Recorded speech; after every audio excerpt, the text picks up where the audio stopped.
Have you wondered why your country is blessed with everything but still can't figure out how to develop? Well, it's partly because of our bad choices of the people we elect to lead us. But ladies and gentlemen, another equally important factor has just come up. This factor pretty much exposes the real reason behind why the people, ladies and gentlemen, we the people, first of all, continue to make the poor choices when it comes to choosing leaders, and why our leaders continue to underperform. It has to do with our level of intelligence quotient, popularly known as IQ. And I want to share that with you. So let's get into it.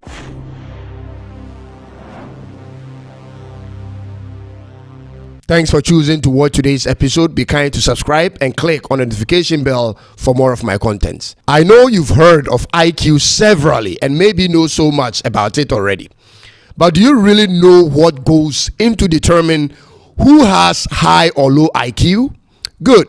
So IQ, or intelligence quotient, is a measure used to assess human intelligence in relation to a statistical norm.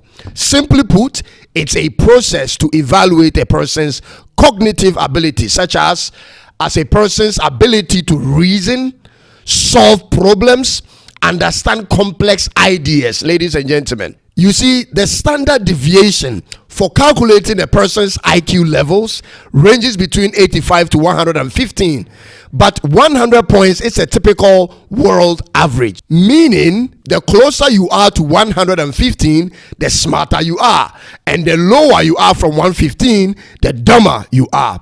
So a typical high IQ person in business is Elon Musk, for always figuring out solutions to complex problems. So maybe you need to take an IQ test to know your personal level. But ladies and gentlemen, do you have any idea where Africa falls when we compare African countries' IQs to the world average of 100? You'll understand in this video why, no matter how long you've been independent as a country, if your people and leadership IQ is low, you will be very slow at development. Now, the top 5 countries with the highest IQs in the world are all in Asia. No wonder. Japan, Taiwan, Singapore, Hong Kong, and China. Do you now understand why these countries are flying so high? So the world average is 100 and Japan has 106.48. 106.48 for just Japan, 106.47 for Taiwan, 105.89 for Singapore, 105.37 for Hong Kong, and 104.1 for China. All of them above the world average. Their brains are sharp at analyzing and solving complex problems. Give any country in Africa to a Singaporean leader, and in 10 years, ladies and gentlemen, the whole world will be talking about that country. That's how smart the top 5 are. Do you care to know where Ghana, Nigeria, South Africa, Cameroon, Ethiopia, and Kenya are? Well, Ghana scores 58.16. Keep in mind, the average is 100. When Singapore is scoring 105.37, Ghana, who had independence 8 years ahead of them, scores 58.16. They have grown the economy to over $500 billion, and Ghana is less than $80 billion for a country that has every resource. So IQ means a lot in a nation building. Nigeria and Cameroon have the same point, 67.76.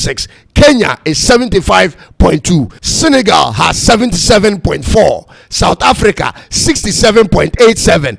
No wonder Ghana is the way it is, because almost every country is ahead of us in terms of IQ. Botswana 69.45. Namibia 66.19. This standard of intelligence makes so much sense, ladies and gentlemen. Think about it. If your IQ isn't low, how would you entertain a person who for 4 years has starved you for a better life, and when it comes to time for elections, they bring you some 100 Ghana cedis, which is equivalent to $6.5, and you vote for that person, and in the next 4 years ahead of you, you don't get to see or hear from them again? That's a clear definition of low IQ. And this is what makes me believe that the list is for real. It's simple. All the countries that have higher or close to the world average IQs are doing so well. And all the countries with low IQs are struggling. Sierra Leone has 45.07, same as Liberia. What do you expect to happen there? And so this is how it works. People with low IQs are more likely to choose a leader with low IQ. When you see a country like Ghana, whose land, ladies and gentlemen, is 90% covered with gold, and yet doesn't own one mining company, you know something is wrong. We don't own one mining company for ourselves, and we only have 8.7 tons of gold in our national reserve. Whereas a country like Singapore, which has no gold to mine in its country, has 228 tons of gold in their reserve. Be honest, who has a higher IQ? The land is super fertile, but the state doesn't own one farm. You know there is a problem. The IQ cannot be more than what it has been given. The ability to identify problems, break the problem down into parts, and devise a solution for it isn't there. Ladies and gentlemen, don't let anybody tell you that it's spiritual, because it's not. It's not religious, and it has no curse to it. It's purely scientific. The rivers that the country depend on for domestic and industrial usage has been turned into this. Who in their right mind will do this to their own river bodies? Almost all the rivers in the southern part of Ghana, my homeland, is poisoned because of illegal mining, supported by the ruling government. Who does this, ladies and gentlemen? The government's own appointees say on TV they will not stop people from illegal mining, because if they do, they will lose votes in December elections. So the government is instead arresting protesters for demanding for a ban on illegal mining. Who does this, ladies and gentlemen? The only IQ Ghana has is the ability to read textbooks and answer questions on paper. That's all. When it comes to practical side, we don't matter. We call it chew and pour. So you'll find many Ghanaians running around the country holding all manner of PhDs, but can deliver on nothing. All chew and pour. A former minister of state, ladies and gentlemen, in charge of agriculture, who holds a PhD in agriculture for 6 years, couldn't consider starting a state farm, but waits till when there is a food shortage in the country. Then he takes a truck to a local farm to buy foodstuffs, bring it to the ministry's office compound, and calls people to come and buy it there. Is this sustainable, ladies and gentlemen? Whenever you study any group of people for a while, you learn why they are either doing well or bad. And IQ levels is so important in determining their faith. So I ask you, how does a person or a country improve on their IQs? What's the solution to low IQ, ladies and gentlemen? These are the answers I got. One must be willing to break one's routine the moment you realize your IQ is low. You must break your existing routine. That is to change your approach towards things. Then start reading about solutions from outside of yourself or your environment.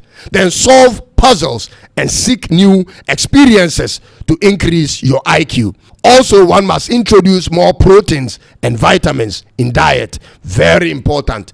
Check out your country's position on the list and juxtapose that to the level of development, and tell me if they got the grade wrong. Look at the countries ahead on the list, ahead of your country, and be honest to yourself whether you deserve to be ahead of them. It's all about the brain, and the moment the brain isn't functioning properly, society suffers. Thank you for watching today's episode, and be kind to subscribe and click on the notification bell for more of my videos. I'll come your way again soon with another one. Until then, God bless you, and it's bye-bye for now.